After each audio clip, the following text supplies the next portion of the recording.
Parkinsoni tõbi on teatud ajupiirkonna taandarengu tagajärjel kujunev närvisüsteemi haigus. Parkinsoni tõbi kuulub levinumate krooniliste neuroloogiliste haiguste hulka. Haigust iseloomustab tahtmatu peeneamplituudiline lihasvärin ja lihasjäikus, mis segavad inimese igapäevatoimetulekut.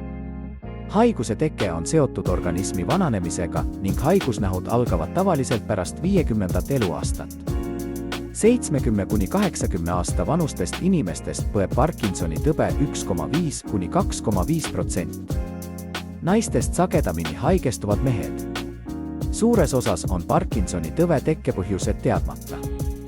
Haruldased põhjused on ajuinfarkt, kasvajad või trauma ja mürgistused. Parkinsoni tõve arenemisel on määravad keskkonnategurid, millele lisaks võib esineda geneetiline soodumus. Parkinsoni tõbi on ajus paikneva ekstrapüramidaalsüsteemi haigus, mille kulus on keskne koht kindla ajupiirkonnani. Aju musttuumanärvijätkete, dopamiinergiliste neuronite süveneval kahjustusel.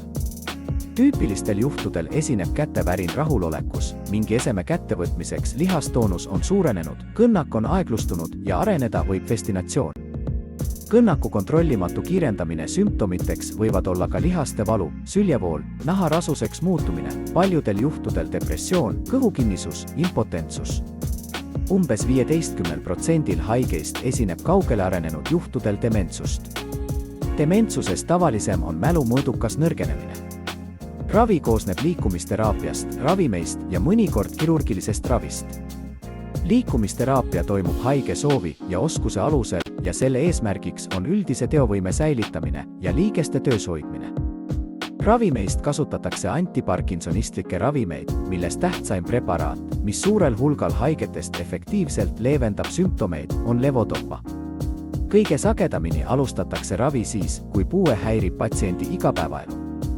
Kirurgiline ravi tuleb kõne alla, kui tegemist on ühepoolse ravimitele mittealluva invaliidistava treemoriga.